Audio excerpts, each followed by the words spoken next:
Jack, paint me like one of your French girls.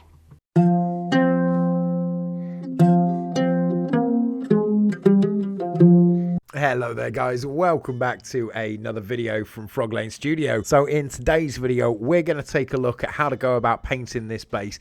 In the last video, which you can see just up above here, we learned how to build it, and in this one we're going to go through the details of how I went about painting it. Rather than get bogged down with the specific colours that I'm going to be using at each and every step, we're going to focus instead on the techniques. That way you can apply those to any bases that you're going to be using. Now our first step is to give the entire model an undercoat of black primer. After that point, you're going to want to hit it with zenithal highlights. Now what this means, for those of you who don't know, 45 degrees you're looking at spraying grey primer all the way around. And then just at the very top at 90 degrees, you can see here is a pure white spray. That means the further down you look at the model, the darker the model is, and the higher up parts are pure white. Now I chose to undercoat all of the dirt areas here just with a really dark brown. This is going to provide a nice base coat for us then to work up on top of. I'm using an airbrush here. Of course you guys can use a brush if you want, but the airbrush is just faster and quicker and provides a nice even coat right the way throughout. And then after this, using a paintbrush, I just went into all the crevices, same paint mix, just to get a nice even coat right the way throughout the entire model. Once we got that base coat on, it's now time to start increasing the contrast and the colours that are in here. Now I'm using different types of browns here, everything from ochres to earths, to give texture right the way throughout the model, varying the angle at which I'm airbrushing into the crevices here. That way we're going to be building up the highlights, and it's going to give a much more natural tone right the way throughout the model. You can see as I progress through this, the colours are really starting to be brought out here, and we're focusing with the lighter colours yet again, using that zenithal highlight just on the topper parts, so the colours at the base of the model are nice and dark, and then as we build up towards the top of the model, that's when they start to become lighter. But then right the way throughout the model, you can see different places have different tones and colours and variants within that. Don't worry if the model starts looking a little too light on this, it's absolutely fine. We're going to be coming back in with several different washes to tone all of this down as well and bring out more texture there. At the moment, all we're doing, despite the layers of paint that are on here, is just establishing a base coat from which to work from. And I'm using metallics here that have been thinned down with airbrush thinner, so this is going to provide a nice smooth coat over the entire part of the metallics. However, it's also going to allow those colours and those shadows that we've already got there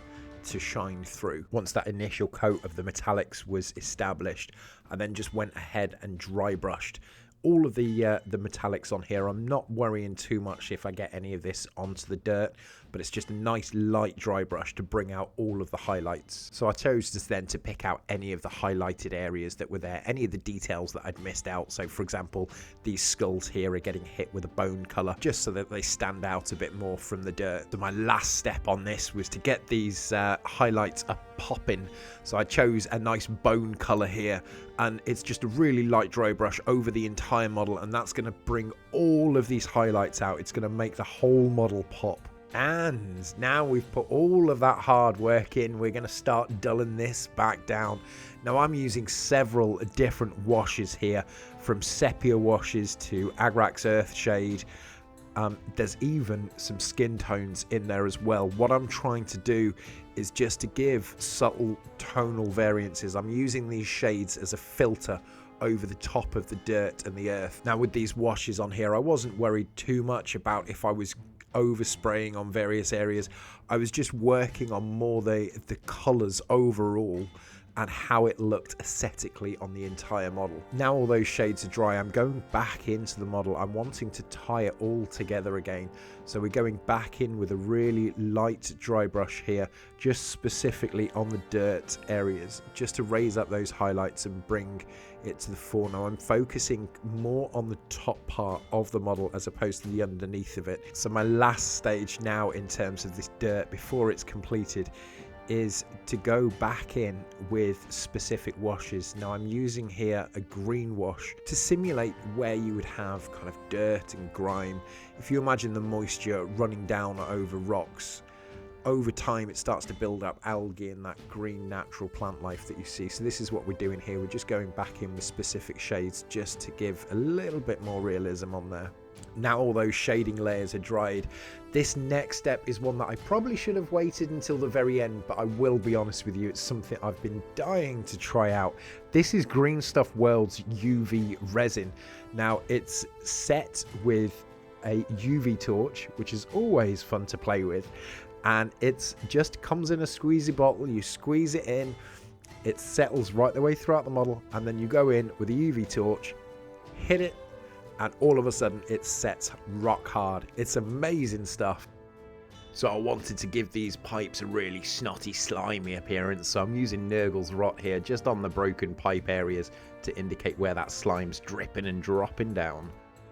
Now these broken pipes, I wanted them to look as if they'd been broken for years, and when that happens you start to have the algae form almost as a static waterfall from the top of the broken pipe down to the water itself. I'm using here a mixture of Nurgle's rot, the UV resin, and then cotton bud tips as the setting agent for it. So the cotton bud tips are going to provide the structure, the UV resin is going to be the water effects that's going to hard, and then the Nurgle's rot is going to give that nice greeny snot colour. So once I've finished with this step, it looked pretty good, but it still looked a little out of place compared to the rest of the model, so I'd need to go back into that and try and tie it in with the rest of the model. Now let's turn our attention to those rust coloured metal panels. I start off using Mornfang brown that's been watered down, and you want it really watery because when that dries it's going to leave these coffee stained rings around the edges, and all I'm doing here is hitting all of the edges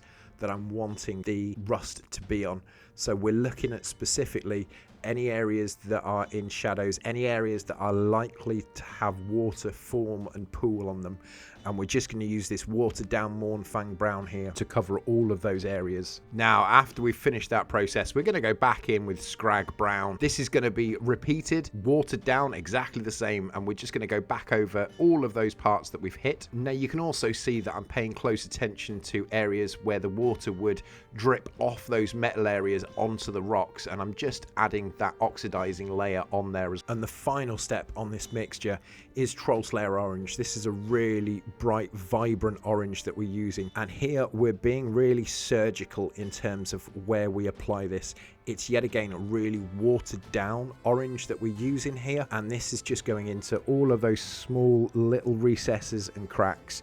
We're not applying it over the entire model, we're just being really surgical in terms of where this gets applied. And the final step over all of this metal, I'm using a contrast paint here. This one is Snakebite Leather, and it gives really nice oily texture to it. So all of this has been done using acrylics, and each of these layers and textures is providing like a filter of color over the top of it and building up the realism here. My final step on this base was to apply some vegetation. I wanted it to have been essentially years after the war had happened that had ravaged this, and nature is starting to reclaim the environment. It was important for me to be able to tell a story with this, and so this is what we're using. Now I'm not going to be using a lot of this. What I am going to be using is putting it into strategic places. I want this to be like moss, so this is going on the underside of a lot of the areas to just build up those level of detail in the vegetation. So my last step on here was just to go ahead and apply some Army Painter shrubs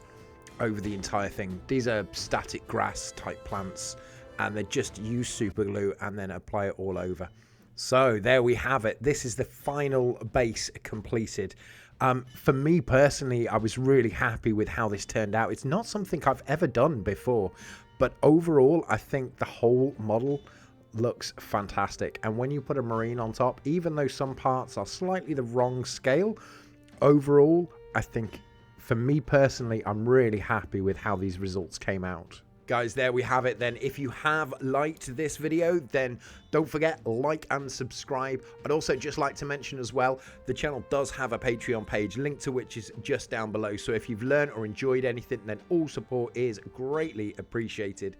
Channel Patreons receive various benefits, from voting for tutorial content to hobby one-to-one sessions, and we have a fantastic Discord community as well. So if any of that sounds good to you, the link is just down below. I'd like to give a special shout out as well to my latest Patreon, JL Minisparks. Brother, thank you so much for the support. Thank you to all of you guys as well for watching. I'll see you in the next video. Take care, and remember, may your brushes always be pointed.